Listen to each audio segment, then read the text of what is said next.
কিশোরগঞ্জের পাগলা মসজিদের দান বাক্সে এবার পাওয়া গেছে 29 বস্তা টাকা। এখন চলছে গণনা।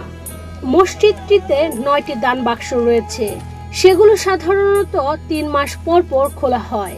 এবার খোলা হয়েছে 3 মাস 14 দিন পর। 9টি দান বাক্স ছাড়াও এবার 2টি ট্রাঙ্ক যুক্ত করা হয়েছে। শনিবার সকাল 7টার দিকে অতিরিক্ত জেলা ম্যাজিস্ট্রেট ও দান বাক্স খোলা কমিটির আহ্বায়ক মিজানুর রহমতের তত্ত্বাবধানে double million offer Walton fridge কিনে পেতে পারেন 20 লক্ষ টাকা, রয়েছে কোটি কোটি টাকার নিশ্চিত উপহার। জেলা প্রশাসক ফৌজিয়া খান ও পুলিশ সুপার মোহাম্মদ হাসান চৌধুরীর উপস্থিতিতে দান বাক্সগুলো খোলা হয়।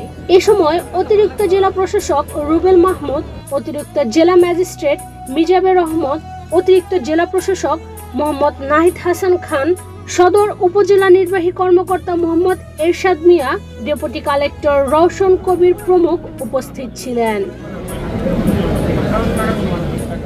এখন চলছে গণনার কাজ। গণনা শেষে টাকার পরিমাণ জানা যাবে। ডিসি ফৌজিয়া খান বিষয়টি নিশ্চিত করেছেন। 2024 সালের 17 আগস্ট লাস্ট এখানে খোলা হয়েছিল ঐতিহাসিক পাগলা মসজিদের। আপনারা জানেন প্রতি 3 মাস পর এই যে দান বাক্স আছে সেখানে খোলা হয়। এবার আমরা 3 মাস 11 দিন পরে খুলছি। আমরা এবার 10টি আমাদের সিন্দুক ছিল, সাথে একটি এক্সট্রা লাগাতে হয়েছে, যেটি 11 দিন পূর্বে লাগানো হয়েছে। আমাদের এই টাকাগুলো ব্যাংকেই থাকে, রূপালী ব্যাংকে জমা থাকে। আজকেও আমরা সকাল 7টায় এই সিন্দুকগুলো আপনাদের সবার উপস্থিতিতে খুলেছি। আর আমরা আশা করছি যে গতবারের থেকে এবার হয়তো বেশি অর্থ আসবে। পুলিশ সুপার মোহাম্মদ হাসান চৌধুরী জানান, কঠোর নিরাপত্তার মধ্য দিয়ে পাগলা মসজিদের দান বাক্সগুলো খোলা হয়েছে। টাকা গণনা শেষে ব্যাংকে পৌঁছে দেওয়া পর্যন্ত পুলিশ সদস্যরা নিরাপত্তার দায়িত্বে নিয়োজিত থাকবেন। যে টাকা যে গুণা হচ্ছে এবং যে শুরুতে বস্তাতে নেওয়া হলো সেখানে সার্বিক যে নিরাপত্তা হতে সেই নিরাপত্তা বিরাজমান, এবং এটা সম্পূর্ণ না হওয়া পর্যন্ত সেটা আমাদের থাকবে। টাকা গণনার কাজে জেলা প্রশাসনের কর্মী ছাড়াও রয়েছেন মাদ্রাসার 285 জন শিক্ষার্থী, 50 জন ব্যাংক কর্মী, মসজিদ কমিটির 34 ও আইন শৃঙ্খলা রক্ষা বাহিনীর 10 জন সদস্য। দান বাক্সগুলো খোলার পর গণনা দেখতে মসজিদের চারপাশে ভিড় করছেন উৎসুক জনতা। এখানে মানুষ অনেক কিছুই দান করে, যার মধ্যে মোরগ, গরু, ছাগল, কবুতর, দুধ, নারিকেল, ডিম, ফল, বিবিধ।